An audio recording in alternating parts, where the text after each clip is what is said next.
영혼 몸.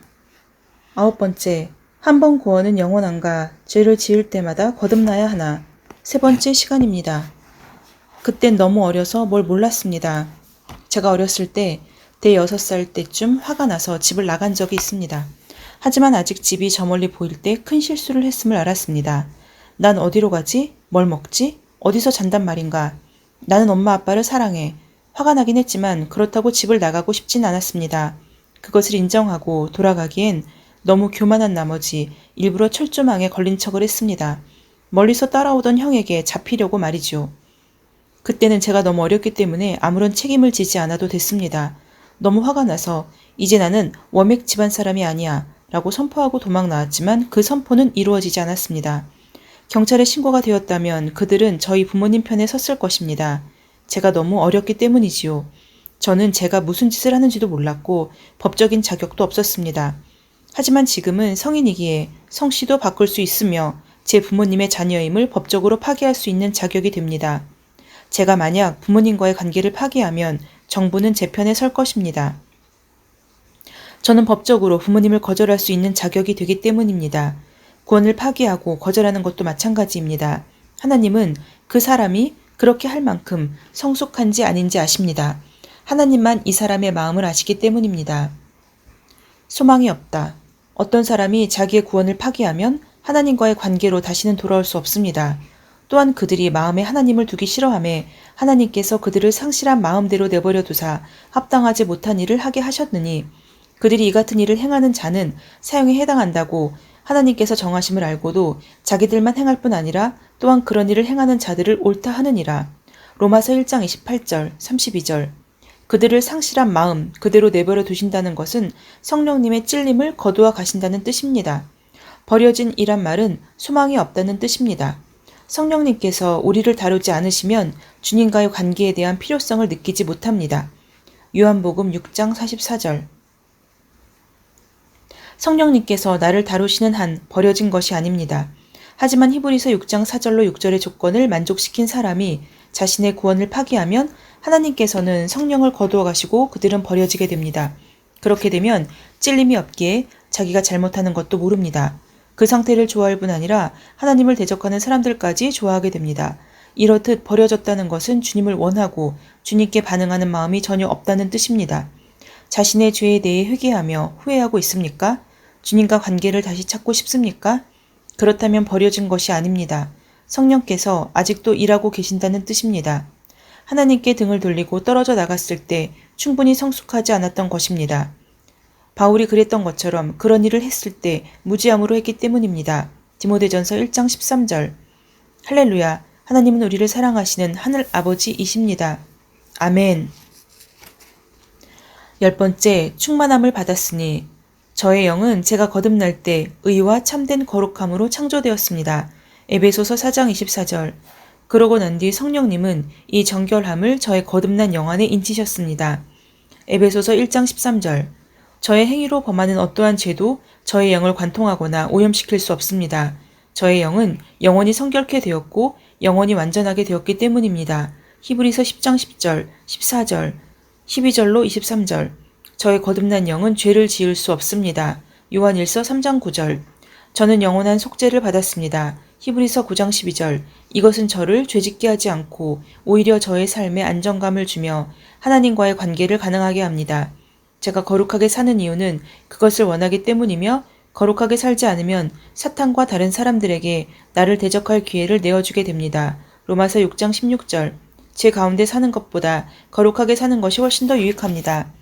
하나님은 저의 영적 정체성으로 인해 저를 기뻐하십니다. 요한복음 4장 14절. 제가 넘어질 때도 이전처럼 죄가 저를 장악하지 못합니다. 이제 하나님께서 과거, 현재, 그리고 미래의 죄까지 완전히 용서해 주셨다는 것을 알기 때문입니다. 로마서 6장 14절. 저의 영은 죄로 얼룩지지 않습니다. 하나님은 영이시니 저도 저의 영적 정체성으로 그분과 교제합니다.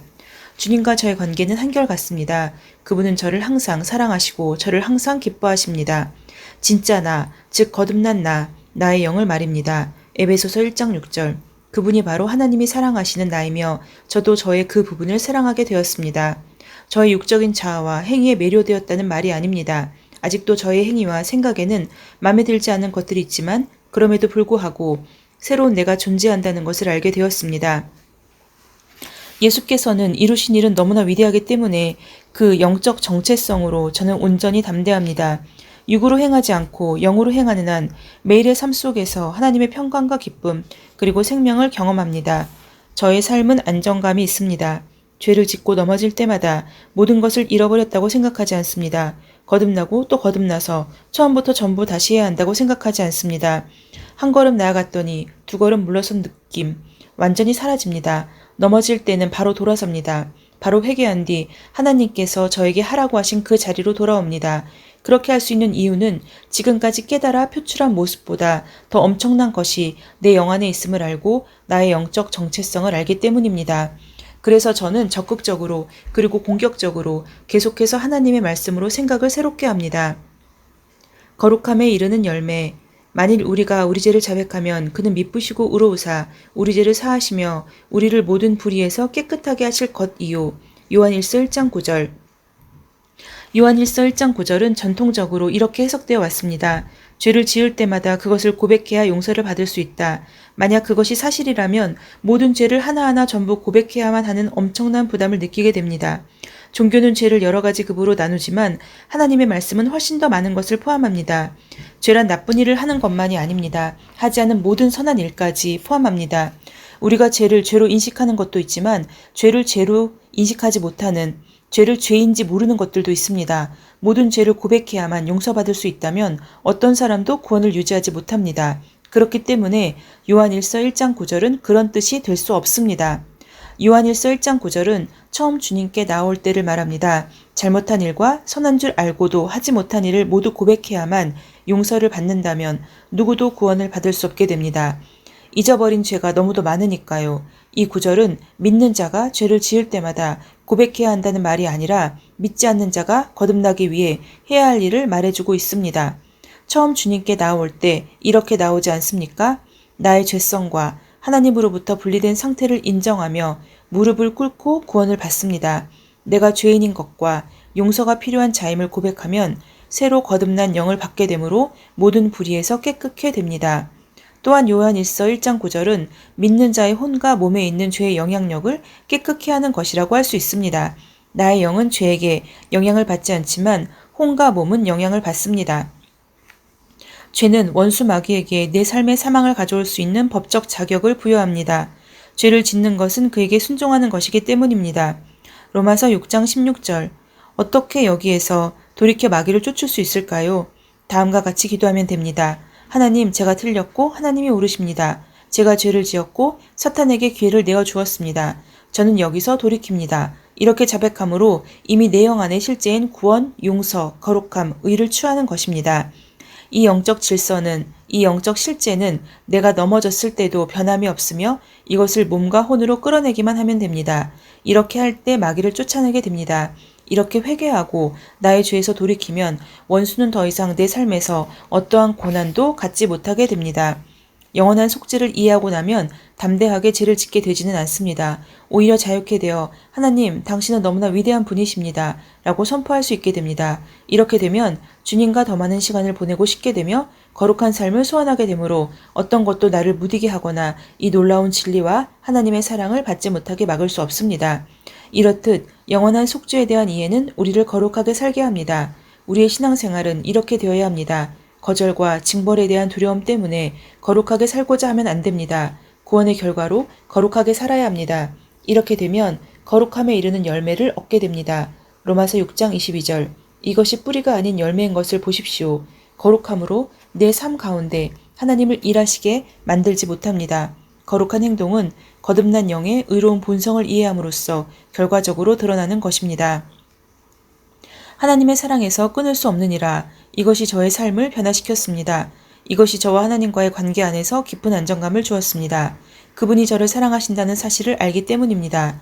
사실 하나님께서는 제가 인식하는 것보다 훨씬 더 무한히 저를 사랑하십니다. 하나님과의 기적적인 경험을 통한 따스한 느낌이 나의 행동으로 인해 사라진 이후 저는 제가 합당하지 못하다고 느꼈기 때문에 하나님께서 한때 나를 사랑하셨으나 과연 아직까지도 사랑하실지 확신이 들지 않았습니다. 그 뒤 나의 거듭난 영은 의롭고 거룩하다는 것을 깨닫게 되었고 하나님은 그분의 영으로 나의 영을 바라보신다는 것과 나의 거듭난 부분을 사랑하신다는 것을 깨닫게 되었습니다. 저는 그리스도 예수 안에서 선한 일을 위하여 지으심을 받은 하나님의 걸작품입니다. 에베소서 2장 10절. 영의 정체성으로 저는 완벽하고 정결합니다. 하나님은 저를 사랑하시며 저는 하나님의 사랑에서 결코 끊어지지 않습니다. 이것이 또 하나의 빛을 가져다 주었습니다. 누가 우리를 그리스도의 사랑에서 끊으리요? 환난이나 공고나 박해나 기근이나 적신이나 위험이나 칼이랴. 내가 확신하노니 사망이나 생명이나 천사들이나 권세자들이나 현재일이나 장래일이나 능력이나 높음이나 기품이나 다른 어떤 피조물이라도 우리를 우리 주 예수 그리스도 안에 있는 하나님의 사랑에서 끊을 수 없느니라. 로마서 8장 35절, 38절로 39절. 하나님께서는 저의 영 안에 그분의 사랑의 충만한 분량을 이미 주셨습니다. 우리가 다 그의 충만한 데서 받으니 은혜 위에 은혜로라. 요한복음 1장 16절. 저는 하나님으로 충만합니다. 저의 3분의 1은 성령님으로 가득합니다. 그리고 이것은 모든 거듭난 자에게 동일합니다. 이 지식은 우리의 삶에 강한 영향을 끼치며 자신을 매우 정결하게 느끼도록 해줄 것입니다. 하나님께서 하신 일에 너무나 감사한 나머지 애쓰고 노력했을 때보다 더 거룩한 삶을 저절로 살게 될 것입니다. 아멘. 오늘은 한 번 구원은 영원한가 죄를 지을 때마다 거듭나야 하나 9장 마지막 부분과 10장 충만함을 받았으니 를 함께 나누었습니다. 우리가 우리 죄에 대해서 회개하고 후회하고 있다면 그리고 주님과의 관계를 다시 찾고 싶은 마음이 있다면 그렇다면 우리는 주님께 버려진 자가 아닙니다. 아직도 성령께서 우리를 위해 일하고 계신다는 뜻입니다. 그렇기 때문에 바울이 그러했던 것처럼 하나님은 우리를 사랑하시는 하늘 아버지시라는 것을 우리는 믿어야 합니다. 그리고 우리는 충만함을 통해서 우리의 삶에 강한 영향을 끼치고 계시는 하나님을 느끼면서 저절로 그 거룩한 삶으로 들어가게 된다는 것입니다. 결국 우리가 신앙생활을 통해서 느끼는 것은 하나님께서 우리를 사랑하신다는 것, 하나님의 사랑을 우리가 함부로 끊을 수 없다는 것, 그것을 우리는 느낄 수 있고 그것을 느끼면서 우리는 그 거룩함으로 서서히 가깝게 간다는 그러한 사실입니다. 오늘 이 말씀을 통해서 그 충만함으로 거룩함으로 다가가는 또한 저희가 되기 위해서 우리가 할 수 있는 것은 무엇일까? 그것은 하나님의 말씀을 사모하고 또한 하나님께서 우리가 보기 위해 또 듣기 위해 말하기 위해 우리에게 계속 보여주시거나 들려주시거나 또한 보내주시는 그런 사람들을 거부하지 않고 받아들임으로써 하나님의 사랑을 매일매일 느끼는 것, 그러한 것이 필요할 것이라고 생각됩니다. 샬롬.